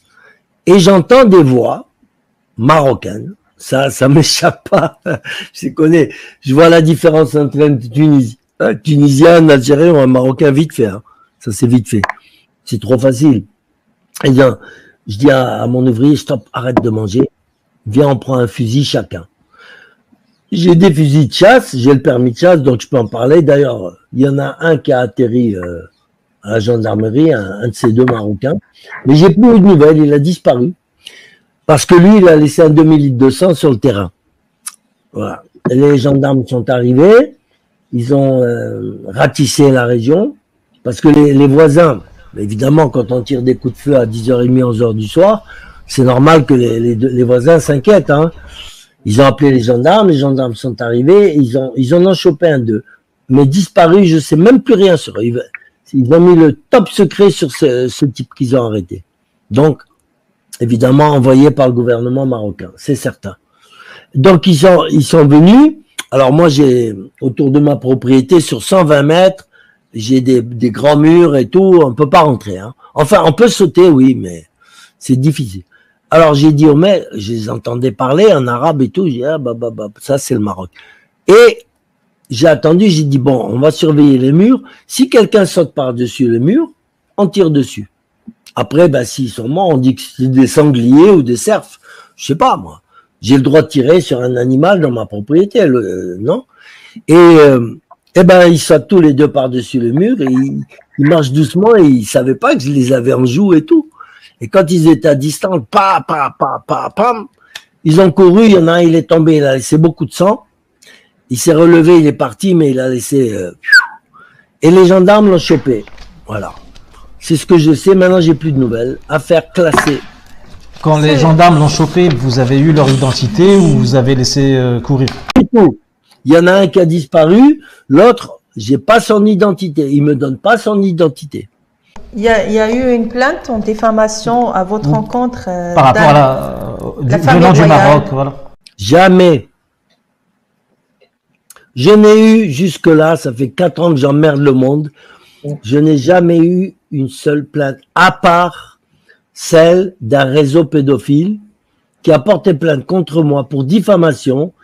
Et ben, ça s'est retourné contre lui. La juge d'instruction n'a pas accepté la plainte et c'est moi maintenant qui ai porté plainte contre lui pour dénonciation calomnieuse. Voilà. La vérité finit par surgir et le bon Dieu, il est avec moi. Donc pas de plainte. Pas de plainte en général. Ils ont peur. Mais c'est normal. Ils savent bien que je suis protégé. Avant, j'étais l'ami du diable. Maintenant, je suis retourné au bon Dieu. Tabarakallah. Il s'occupe bien de moi. Il n'y a rien à dire là. Déjà, ça confirme beaucoup de choses. Ben, bien sûr. Ça confirme que Dieu existe déjà. Oui. Oui. Une autre question, Monsieur Gérard Fauré. Après avoir divulgué vos secrets sur Mohammed V, Hassan II, que pouvez-vous nous dire sur le roi actuel du Maroc, Mohammed VI? Avez-vous des révélations à partager avec nous aujourd'hui? Bah, des révélations qui sont connues. Bon, je sais bien qu'il vient s'exercer ici au ramonage dans des clubs parisiens, homosexuels et tout. Ça, c'est des journalistes qui me renseignent. Non, maintenant, si je dois dire une chose, c'est que il a quand même une bonne politique pour le Maroc et que tôt ou tard, le Maroc finira par devenir un pays très riche parce que je dois dire, il faut reconnaître la justice et la justice, il faut reconnaître le bien comme le mal. Bon, je sais très bien que c'est un roi prédateur, que ci, que là, qui s'occupe beaucoup de ses fesses et surtout de ses fesses, puisqu'il vient régulièrement à Paris pour les faire lustrer, pour des ramonages. Et donc, voilà, ça c'est le mauvais côté. Que, bon, bien sûr, acheter une garçonnière pendant la crise à 80 millions d'euros, c'est quand même une insulte au peuple marocain, c'est sûr. Mais là, c'est pas ça me regarde pas, moi, là. Je suis pas non plus, je suis pas un révolutionnaire, ni ce que je veux dire, ce que je trouve, le côté que je trouve bien, et ça va pas plaire aux Algériens, bien sûr, c'est que il a réussi à faire du Sahara occidental une terre marocaine. Et là, bravo. Grâce aux Juifs, grâce à Trump, mais bravo. Et que maintenant, ils sont en train d'installer une base militaire israélo-marocaine à la frontière algérienne. Ça aussi, c'est une bonne chose. Comme ça va calmer les Algériens. Parce que les velléités guerrières du peuple algérien, on les connaît. Ils ont dépensé plus de 500 milliards d'euros en armes, alors qu'il n'y avait pas besoin de ça. Le Maroc est connu pour être un pays pacifique, qui n'a jamais cherché la guerre, qui ne veut pas de guerre. Il y a eu une petite guerre des sables à cause de Tindouf et de Figuig, parce que voilà, c'est une autre histoire, mais le Maroc est un pays très pacifique qui ne pense qu'à son développement et sans histoire. Bon, il y a les Algériens à côté qui piquent, qui cherchent. Maintenant, je pense qu'ils vont arrêter de chercher parce qu'il y a les Israéliens, il y a Tsahal là-bas. Alors moi, je dis pas que j'adore les Juifs, disons qu'ils me laissent plus ou moins indifférent, mais je les respecte en tant que peuple qui a récupéré une partie de sa terre en tout cas. Le problème palestinien, j'en fais pas non plus une tartine, parce que il faut reconnaître, si on veut parler de justice, il faut reconnaître que si on dit que les sionistes font le hagra, oppriment les Palestiniens, on pourrait aussi dire demain que le roi du Maroc opprime les Sahraouis, les Sahariens, du Polisario. On pourrait le dire. Je le dis pas parce que c'est pas vrai, mais les gens qui connaissent pas l'histoire, moi je connais l'histoire du Sahara occidental. Mon père, il était aux frontières, en tant que médecin militaire, il était aux frontières du Sahara. On connaît tous l'histoire. On sait très bien que depuis des millénaires, le Sahara, il a toujours été, on va pas dire marocain, il a été mauritanien. Or, le Maroc, c'est la Mauritanie allongée. Jusqu'à Tanger, on appelle la région Mauritanie Tingitane. Ça veut dire ce que ça veut dire. C'est il y a des milliers d'années, mais le Maroc, le Sahara occidental, il a toujours été ou Mauritaniens ou Marocains maintenant. Point barre. Alors, que les Algériens viennent nous faire des leçons et nous dire ouais, ils devraient, eux, d'abord, regarder la paille, la poutre qu'ils ont dans les yeux, au lieu de regarder la paille que les Marocains ont dans les yeux. Parce que il faut savoir que le désert algérien, qui fait 1,5 million de kilomètres carrés, ou peut-être un peu moins, il a été volé par les Français et annexé à l'Algérie française. D'accord? Donc il est illégalement algérien. Aujourd'hui, ils devraient le rendre aux Sahraouis. Pourquoi ils ne le font pas? Au lieu de zioter et de montrer du doigt le Sahara marocain. C'est honteux, ça. Monsieur Gérard, vous dites, d'après des infos, que actuellement il y a la France et, entre parenthèses, Israël, qui protège ou qui travaille avec le régime marocain. C'est ça? Il y a la base militaire qui est actuellement au Sahara. Mais ma question c'était, c'est quoi l'échange? Parce qu'ils vont pas faire ça gratuitement. Ils vont pas faire ça gratuitement. Pas pour les beaux yeux de Mohamed. Il n'y a rien de gratuit, mais il faut savoir que le Maroc, c'est la famille. Le Maroc, pour la France, c'est un précaré, comme on dit. Le Maroc vit avec la France et la France vit avec le Maroc. Il y a plusieurs dizaines de milliers de sociétés françaises au Maroc et les Français ont intérêt à ce que ce pays marche. Vous savez que toutes les pièces de rechange des Boeing et tout, c'est au Maroc. Les fours solaires qui ont été installés par la France, c'est pour le bien de tout le monde. Mais il n'y a pas de ça. Il y a Renault, il y a Peugeot qui font 400 000 voitures par année. Le Maroc nous a acheté des TGV. C'est un pays qui se modernise très bien, il faut le dire. Après, c'est encore un pays pauvre, mais que la France soit derrière le Maroc, c'est normal, ça a toujours été comme ça. La France ne lâchera jamais le Maroc. On va dire qu'elle a épousé le Maroc. C'est un couple. Le Maroc, il y a la Tunisie aussi, et le Liban. C'est les 3 pays préférés de la France que la France protège et adore. Voilà. Maintenant, les Israéliens interviennent aujourd'hui physiquement et visiblement, alors que depuis 61, ils sont là. Faut le savoir. Pourquoi? Parce que dans l'histoire, les Juifs ont été les professeurs, les patrons du Maroc. Je l'ai mis dans mon bouquin aussi, l'éducation d'un voyou, et c'est dedans. Je dis bien que en 1900, le drapeau marocain était frappé de l'étoile de David, pour commencer. Ensuite, les pièces de monnaie avec l'étoile de David, les billets partout, étoile de David. Et c'est le maréchal Lyautey qui a rétabli la situation en disant au roi du moment, en lui disant, mais attendez, vous dites que vous êtes le descendant du prophète, que si, que là, que vous êtes musulman, et tout est juif chez vous. Alors, en 1915, ils ont tout rétabli, ils ont mis l'étoile à 5 branches, voilà. Donc, si on veut, il y a aujourd'hui 1 million de juifs marocains en Israël qui veulent revenir au Maroc. Ça, c'est une grosse fortune pour ce pays. Il faut pas l'oublier.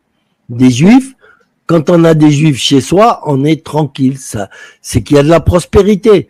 Les rois de l'époque, les rois polonais, allemands et tout ça, ils achetaient leurs juifs parce que quand on a un juif chez soi, c'est une source de richesse.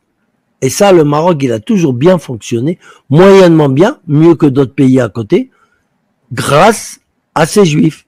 Et maintenant, ils reviennent. Ils ont une ambassade, ils ont des consulats même dans le Sahara, partout. C'est une bonne chose pour le Maroc. Qu'on aime ou qu'on n'aime pas les Juifs, il faut reconnaître que le roi, là, bravo.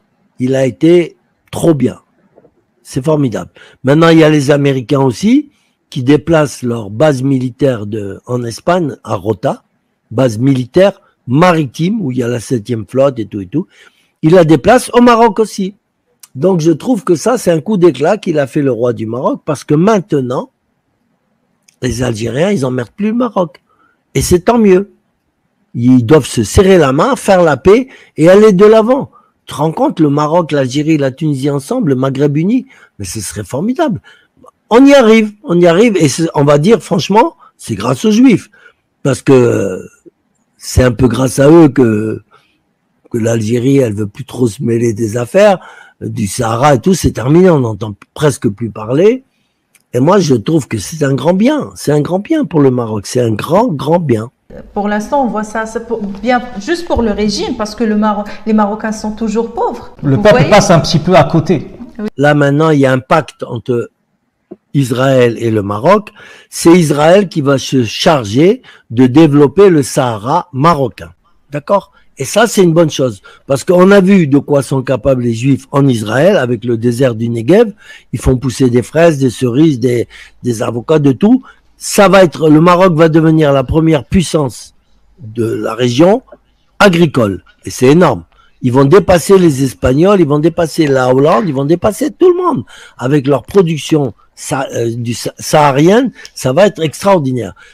Et il y a du pétrole, du gaz, des phosphates, il y a vraiment des richesses exceptionnelles. Monsieur Gérard, excusez-moi de vous couper, Monsieur Gérard Forêt, mais la plupart des projets qui se font au Maroc, c'est pour les sociétés du roi, c'est pour les sociétés privées. Ça ne vient pas au... Oui. C'est le monopole qui... C'est ça le malheur. Les Marocains ne profitent pas. C'est un peu vrai, ouais, ils profitent des restes. Des petits restes quand même. Il vaut mieux avoir des restes que rien du tout. Mais non, moi je fais confiance à Israël parce que c'est quand même une des meilleures démocraties du monde. Je pense qu'ils vont donner des bons conseils au roi. Je pense. Et déjà, tous les conseillers du roi sont juifs, on le sait, les Azoulay et compagnie.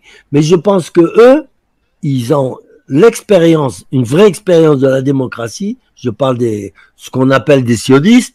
Et je pense qu'ils vont quand même donner des petites leçons à notre Mohamed là, pour qu'il change un peu de... Ça va, il est riche maintenant, il est trop riche. Maintenant, il est temps pour lui de s'occuper de son peuple quand même.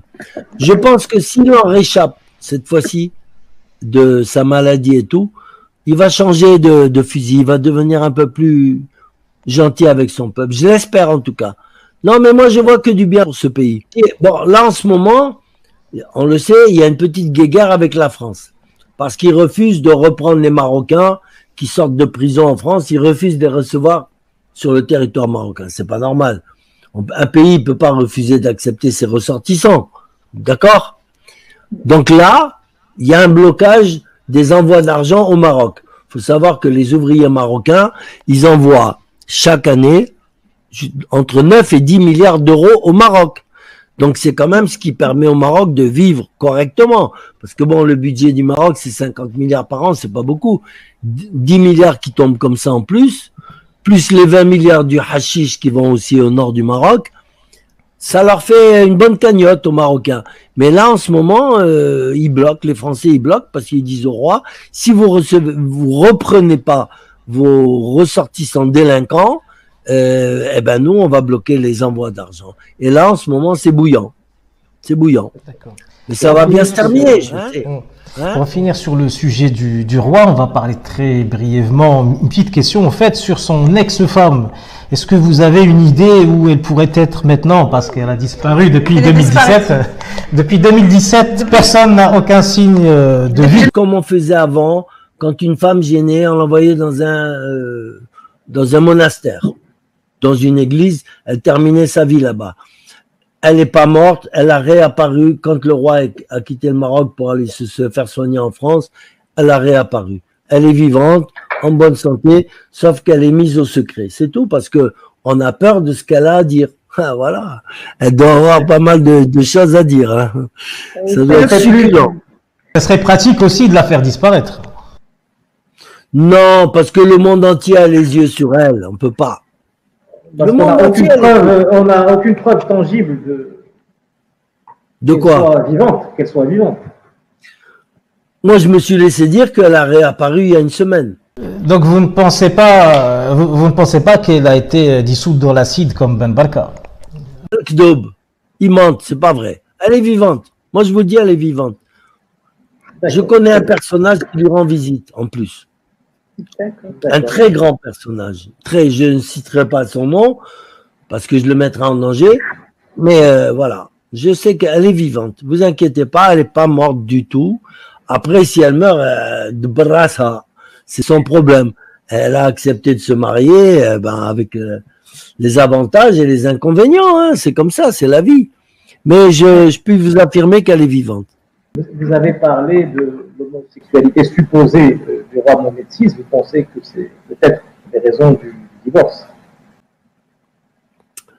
Non, je ne pense pas, puisqu'elle le savait au départ. Voilà, elle le savait qu'elle allait être là juste pour faire des enfants et pas pour son plaisir. Mais bon, devenir reine du Maroc, c'est pas mal aussi. Avec ce qui suit, les conséquences, les propriétés, les milliards et tout, elle a fait son choix. Mais bon, maintenant, je pense que elle doit bien se débrouiller, elle doit trouver des mecs de temps en temps, maintenant qu'elle est libre. Mais non, je pense que là-dessus, Mohamed VI, il n'est pas sauvage. C'est pas un sauvage, c'est pas un tueur, c'est pas un buveur de sang, c'est un buveur d'argent, par contre. C'est tout, mais le sang, non. Justement, quel est votre point de vue sur les différents régimes des premiers monarques, Mohamed V, Hassan II, Mohamed VI, les différences, qui sont les pires, qui sont les meilleurs d'après vous? Le meilleur, c'était bien sûr Mohamed V. Le pire, c'était Hassan II. Mais on a eu besoin de Hassan II. Si Hassan II n'avait pas été là, le Maroc, il serait en poutre, comme la Libye. Hein. Faut pas rêver. Il y avait trop d'opportunistes, trop de va-t-en-guerre, trop de tout. Il les a tous calmés, Hassan II. Bravo. C'est une main d'acier. Mais je dis que le meilleur, ça a été Mohamed V. Le pire, ça a été Hassan II. Et l'autre, il est entre les deux. Je crois qu'il a quand même un brin de gentillesse dans son cœur, Mohamed VI. Mais il pense trop à ses fesses et il pense trop au sexe. Et c'est un obnubilé du sexe. Et il est aussi obnubilé par sa maladie, etc. Bon, après, je ne sais pas s'il a assez d'argent aujourd'hui ou il en faut encore. Je sais pas. Parce que je sais qu'il a plus d'une 50aine de procès avec les plus grandes mutinies nationales du monde. Et qu'il faudrait que ça cesse un peu. Il faudrait qu'il arrête de taxer tout le monde. Je croyais que ça allait s'arrêter quand il y a eu l'affaire Ikea à Tanger. Je sais pas si vous êtes au courant, d'accord, que pour les Suédois avaient dépensé 80 millions d'euros pour préparer les trucs, les magasins et tout ça. Et à la dernière minute, il a demandé la moitié des actions d'Ikea. Ils lui ont dit non. La moitié des actions d'Ikea à Tanger. Les Suédois, ils ont rouspété, il y a eu un scandale diplomatique et tout.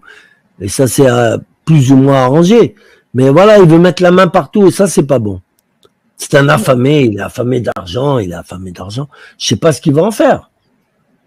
Il a un château qui coûte au moins 6 à 700 millions d'euros en France, une garçonnière à 80 millions, et j'en passe, et des meilleurs, il a des richesses partout. Je vois pas ce qu'il veut de plus. Mais c'est ça qui guette les gens de pouvoir. Ils veulent s'enrichir au maximum. Des milliards, ça leur suffit pas.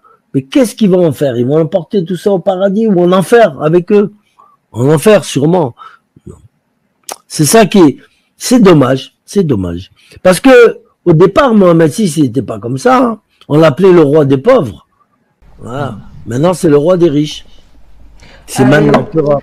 Il est toujours le roi des pauvres parce que les Marocains sont toujours pauvres. D'accord. Il faut espérer que ça change, mais il faudrait qu'on fasse plus d'émissions contre lui, l'attaquer, pour qu'il comprenne qu'un jour, il va falloir qu'il redore son blason. Mais les gens, ils prennent 20 ans de prison, 30 ans de prison avec la torture à la bouteille. Et les gens au Maroc, les pauvres. Il y a un certain cauchemar qui continue, qui n'est pas su de tout le monde actuellement. C'est-à-dire ce n'est pas simplement un homme riche, un roi riche, c'est aussi quelqu'un qui torture et qui tue encore dans les prisons. Ouais, mais il torture et il tue qui aussi? Il faut voir qui. Les dissidents qui sont violés et torturés avec preuve à l'appui, évidemment. Voilà. Mais bon.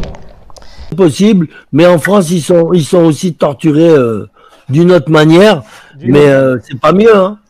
D'une autre manière. On espère d'une autre manière parce qu'on leur empêche de faire leur métier. C'est grave pour un journaliste, non?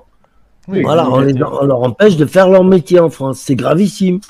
Et c'est pas qu'on va les mettre en prison, mais on va leur faire perdre leur boulot.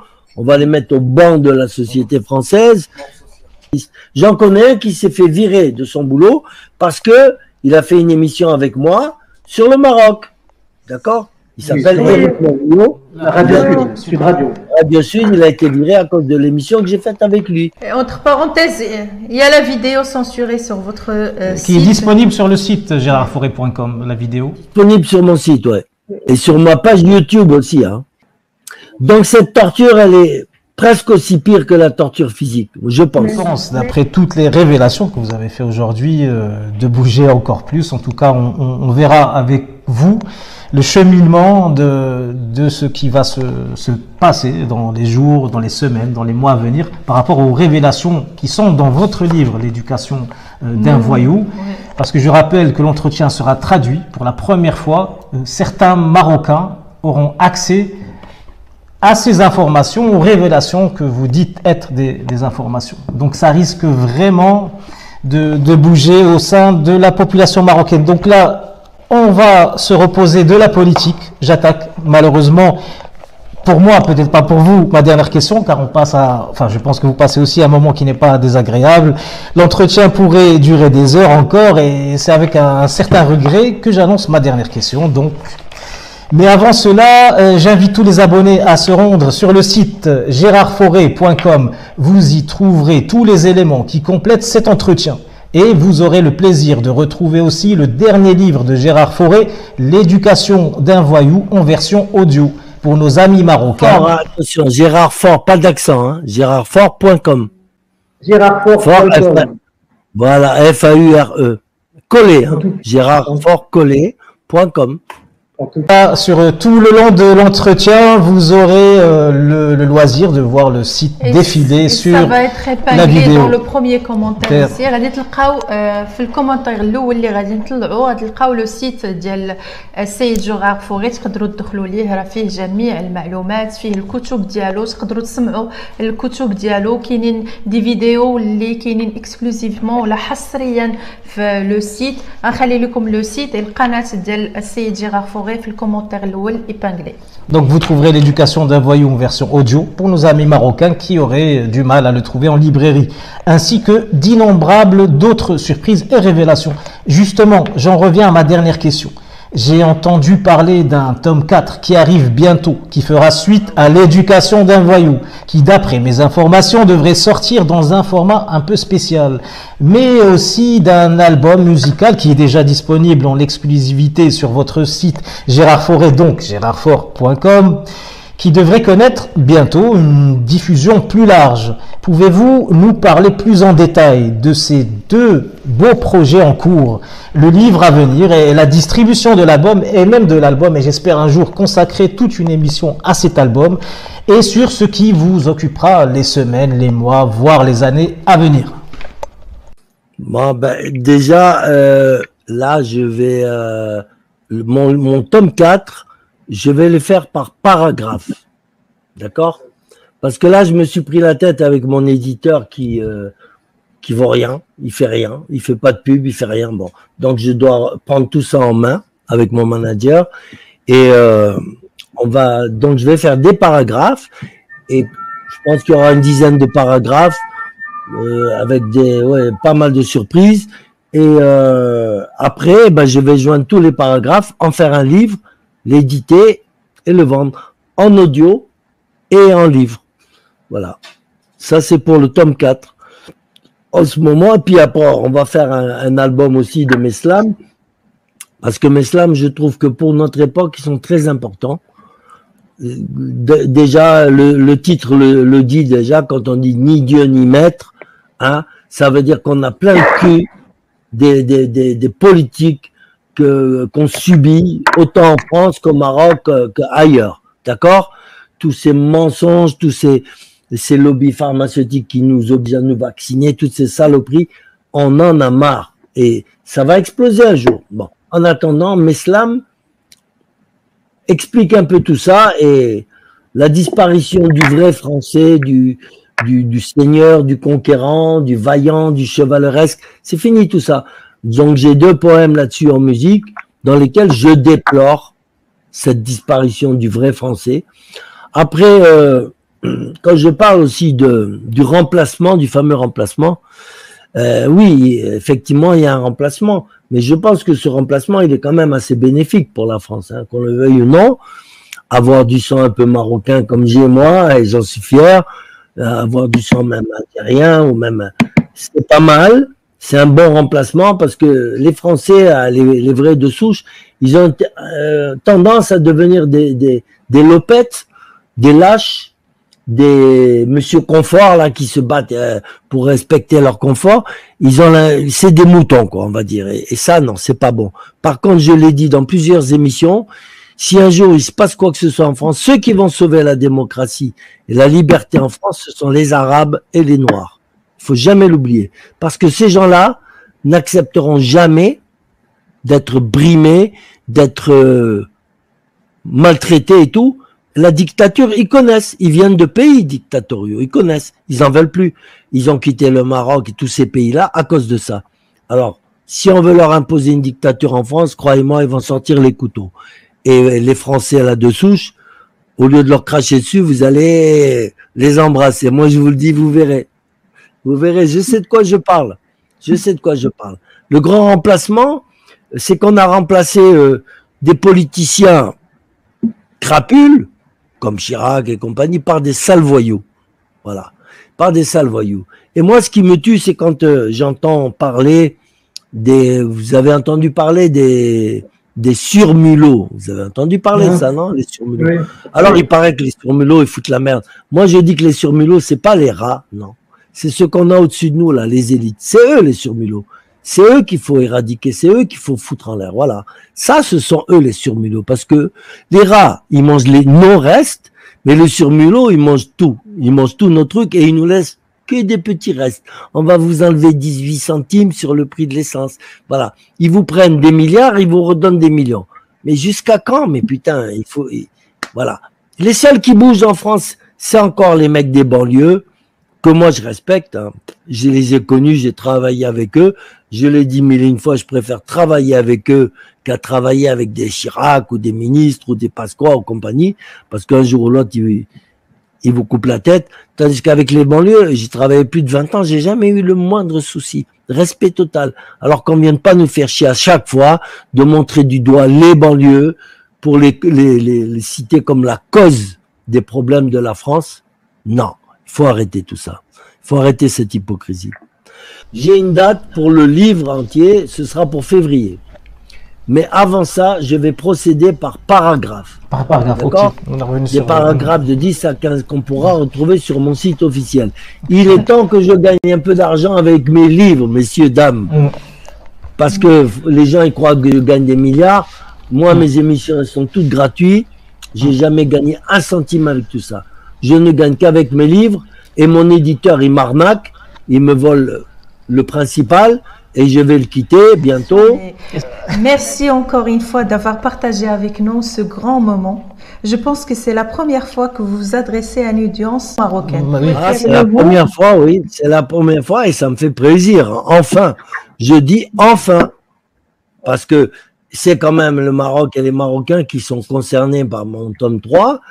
Et jusqu'à présent, ils ont tout fait pour étouffer ça, hein, nos dirigeants, tout le monde, ils ont tout fait pour étouffer ça. Et là, c'est bien, parce que ça prend l'air, ça va se diffuser, et j'aimerais qu'il y ait encore plus d'émissions, et on restera en contact, on fera. Et quand je sortirai mon tome 4, vous serez les premiers. Que souhaiteriez-vous dire au peuple marocain? Un message en darija ou en français directement? Déjà, d'essayer de lire mon livre coûte que coûte, de se le faire envoyer en audio et tout, et là ils connaîtront un peu plus leur pays, parce que je pense que là il y a une certaine parenthèse que les Marocains ne connaissent pas, ils connaissent pas l'histoire de leur pays, ils savent pas les magouilles qui se sont passées là-bas, les hauts, les bas, tout ça.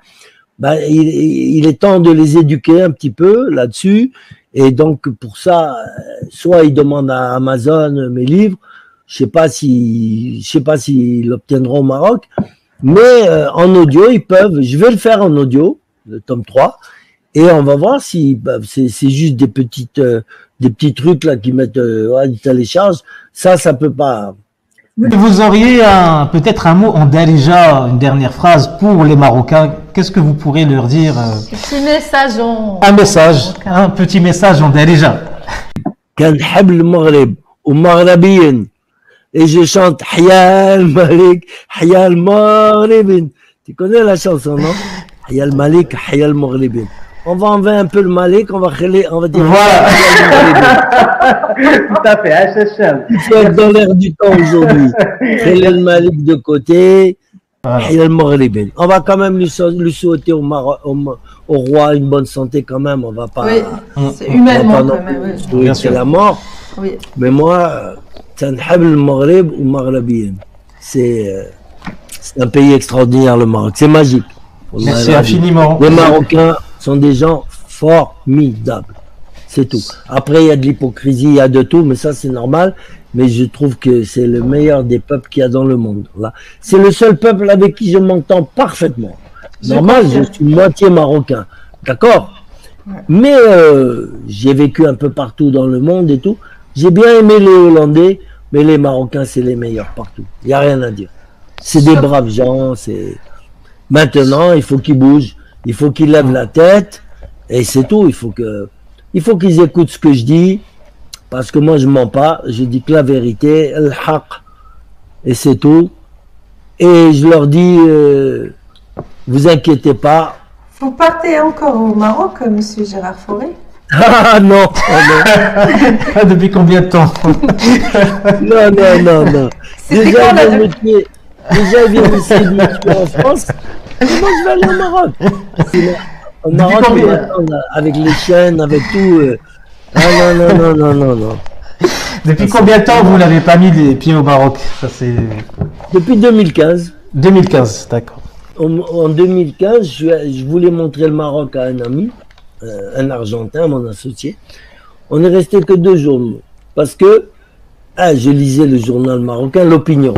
Je lisais un jour, je prenais mon petit déjeuner, je lis l'Opinion et je vois que 2 journalistes français ont été arrêtés, d'accord, pour avoir fait chanter le roi Mohamed VI. Ils ont fait un livre sur les 2 journalistes. C'était mon manuscrit.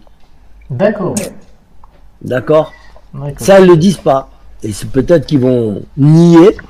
C'était mon manuscrit. Alors, je me suis sauvé en vitesse. J'ai pris le premier bateau. Mon associé me dit, oh, qu'est-ce qui t'arrive? J'ai même pas eu le temps de manger un tagine ou là, un couscous. J'ai dit, ça va, sahbi, parce que, non, ça va mal se passer. Oui. Bien sûr. شكرا لكم. نتمنى ان هذه الحلقه تكون عجبتكم. ما تنساوش تخليو الراي ديالكم في لي كومونتير. ما تنساوش تبارطاجيو لا فيديو، تلايكيو لا فيديو اللي عجبتكم وتبارطاجيو، حيت السيد جيرار فوغي اول مره وحصريا غادي يجي على قناه مغربيه، وكما شفتوا عطانا بزاف ديال المعلومات. ما تنساوش تبارطاجيو لا فيديو على ابعد نطاق. شكرا لك عدنان فيلالي. Merci Dunia, merci infiniment monsieur Gérard Fauré de votre présence. Mais ça a été un plaisir, hein. Franchement, tout le plaisir a été pour moi. Je vous en partage un petit peu, mais 80% du plaisir, c'est Alia, c'est pour moi. J'ai adoré cette émission. Enfin, j'ai pu parler, grâce à vous. J'ai pu parler, j'ai pu dire ce que je pense librement. Et si je peux éclairer quelques Marocains, je suis content. Voilà, c'est un peu mon but. J'ai 2 buts, j'ai 2 combats. La pédophilie, je suis en train de les massacrer et ça va mal se terminer pour eux. Et le Maroc. Le Maroc, moi, il me tient à cœur. Je voudrais voir ce pays heureux, bourré de touristes, que les gens se bousculent pour aller au Maroc. Maroc. Je fais tout pour, parce que si je m'en prends au roi, c'est une chose. Par contre, le pays, non, je peux pas m'en prendre au pays. C'est le pays qui m'a vu grandir, qui m'a donné le matelas, les bons tagines, les bons couscous et tout ça. Et la joie de vivre, moi, j'ai eu que du bonheur dans ce pays. Que du bonheur, mes parents aussi. C'est un pays formidable. Donc voilà, je suis très content d'avoir parlé de ce pays un petit peu. Ça m'a mis du baume au cœur. Et si on refait une émission dans 2 ou 3 mois, je serai tout à fait d'accord. On pourra choisir d'autres sujets. On pourra reparler du Maroc pour voir les événements. Mais bon, en tout cas, je vous remercie. Pour moi, ça a été formidable. Nickel. C'est quand vous voulez, monsieur Gérard Fauré. Merci beaucoup. On se retrouve au lundi, Inch'Allah, في الحلقة القادمة. Salam alaikum, bye bye.